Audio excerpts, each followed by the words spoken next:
I am Lance, an emissary of the Confederation of Planets. I greet you in the power and the peace of the one infinite Creator. I communicate with you now. Venezuela has long been described in geopolitical discourse as a nation of abundant resources, strategic geography, and contested leadership. But the deeper truth is that it has functioned as a corridor where formal state authority, parallel financial networks, transnational cartels, energy commerce, and human movement merged into a layered system that was both invisible and indispensable to too many interests. What the world has just seen is not simply a regime change, but the moment that a complex web of flows, financial, logistical, and clandestine, encountered pressure it could no longer contain without revealing its own structure. Cartels, in their most enduring form, are not mere gangs with weapons. They are logistical operators, systems that move money, drugs, labor, and influence across borders and jurisdictions in ways that evade traditional oversight. In Venezuela, these networks did more than traffic narcotics. They became entangled with political authority, state revenue streams, and layers of protection that effectively blurred the boundary between legitimate governance and shadow governance. Human trafficking, which thrives in the same channels that facilitate black market oil and contraband, did not emerge as a side effect. It became a structural feature of these networks. When human life is treated as a commodity, the entire architecture is built on separation consciousness, a condition the Confederation of Planets identifies as service to self-polarity, taken to its most literal social expression, where beings are reduced to units of value rather than participants in mutual existence. For decades, these systems were tolerated because they served multiple functions. They provided revenue streams, plausible deniability for influential actors, and logistical infrastructure that operated beneath the surface of international scrutiny. But no system can remain hidden forever, especially as the field of global consciousness shifts from opacity to visibility.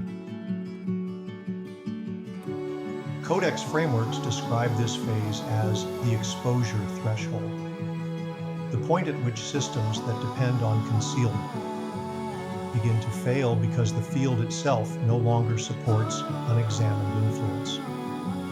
Opacity ceases to be a shield and becomes a liability. Systems that once harnessed silence begin to crack under the weight of visibility. The recent Venezuelan operation did not look like classic warfare. It looked like targeted interruption. It was calculated, precise, and narrowly focused. It did not involve a prolonged invasion. It did not broadcast a campaign of destruction. Instead, it delivered a surgical disruption of command and control.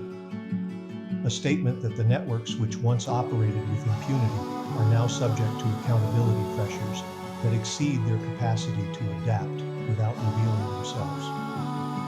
When Maduro and his wife were apprehended and transported to federal custody in New York, a move that has sparked legal debate, international controversy, and constitutional scrutiny, the action pierced a long-standing pattern of deniability. This disruption is about more than the prosecution of an individual. It is about exposing the logistical architectures that made such a regime possible. Architectures that include not only narcotics trafficking, but also human trafficking, money laundering, and parallel institutional networks that operate beyond the visibility of public law.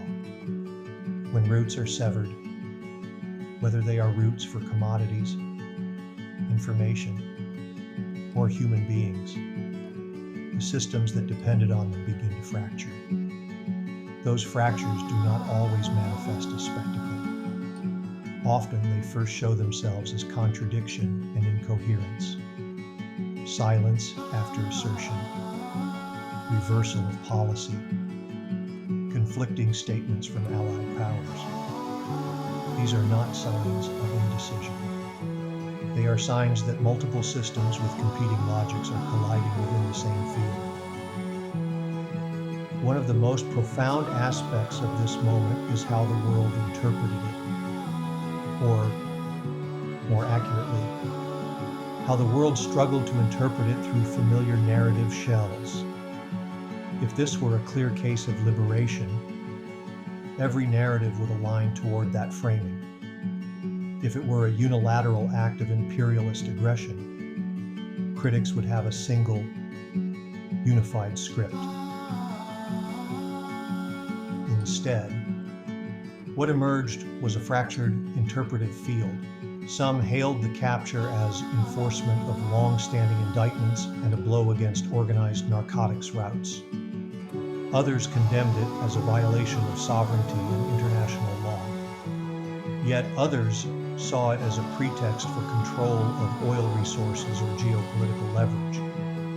What unifies these interpretations is not their consensus, but their inability to account for multiple layers of intent and effect simultaneously. This is what happens when the public discourse tries to narrate a moment that is inherently structural, multidimensional, and perception-laden. The Confederation of Planets reminds us that the ultimate locus of power is not in political office or territorial dominion, but in the orientation of consciousness. When consciousness is narrowed into fear, the public becomes a nutrient field for outdated patterns that depend on division and reactivity. When consciousness is widened into discernment, the public field becomes a locus of coherence that dissolves the very leverage systems depend upon.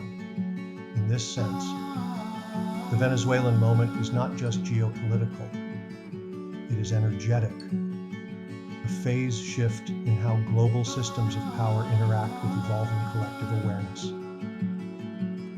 All that is teaches that reality responds to state, not prediction. This means that the future is not written by metrics alone, but by the alignment of perception with potential.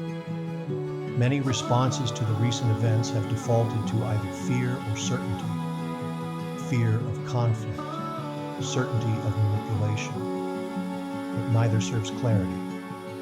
Fear narrows perception and constricts creative response. Certainty blinds to nuance and context. The operative stance here is coherence without contraction, attention without panic. This is why the Confederation of Planets emphasizes harvest as alignment rather than escape. There is no evacuation from the emerging field. There is only arrival into it. The deepest currents of this transition are not about who governs Venezuela, but about how systemic accountability emerges when pressure becomes unavoidable. What systems once required secrecy to function now find that secrecy itself is unsustainable. Systems that depended on obscured flows of value. People and resources are now encountering visibility pressures that force internal realignment or external unraveling. This is not chaos. This is rebalancing through exposure. Many will try to narrate this moment through the politics of blame, the language of national interest, or the economics of resource control. These are valid lenses, but they are incomplete. They capture the surface mechanics, not the field transformation. What is being revealed is not simply a corrupted leadership or shady networks. What is being revealed is the architecture that allowed these networks to persist. The interlocking layers of protection, plausible deniability, and compartmentalization that operated outside of public accountability. When those layers are pressured simultaneously from multiple directions, the systems beneath them cannot maintain coherence without adapting or collapsing. Extraction, in this sense, is not the operation of force alone, but the act of bringing hidden structures into the light of inspection. The operation in Caracas that resulted in the apprehension of Maduro and his wife is one expression of that pressure. But the larger pressure field is global, crossing borders, connecting financial networks, exploiting legal loopholes, and operating wherever opacity offered refuge. Humanity is now living through a phase where the field itself is shifting, from secrecy to traceability, from hierarchy to relational accountability, from extraction to integration of effect with consequence. This shift does not mean that old patterns vanish overnight. It means they become visible and therefore revisable. To understand this moment is not to reduce it to simplicity, but to recognize the multiplicity of layers that have been activated: legal, logistical, economic, migratory, human rights, geopolitical, and energetic. Every layer is influenced by the others, and no single narrative captures the totality. This is why narrative fragmentation feels uncomfortable, because the moment itself is not unitary. It is composite. It is fractal.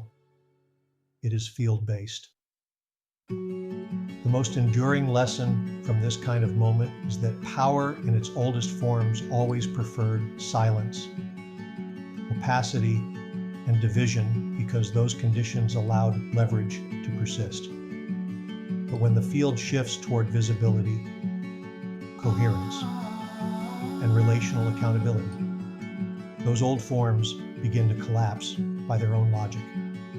They do not require dramatic fall.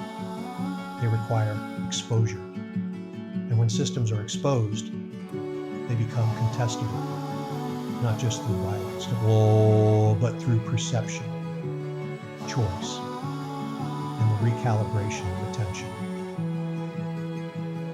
The law of one teaches that the point of power is always the present moment, not tomorrow, not yesterday, but here and now. Presence is where consciousness can act, where the future reorganizes based on choice rather than narrative compulsion.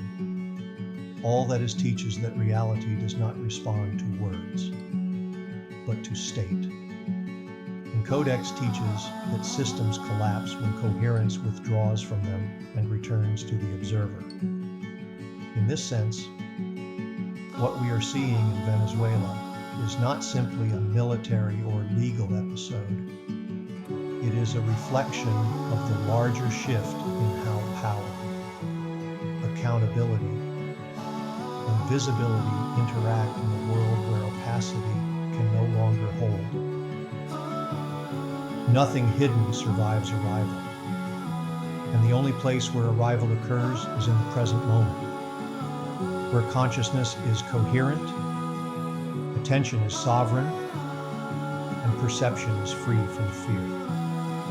When you look at this moment through that lens, you begin to see it not as conflict, but as clarification, not as domination, but as disclosure, and not as crisis, but as reconfiguration of the conditions that allowed hidden systems to persist for so long.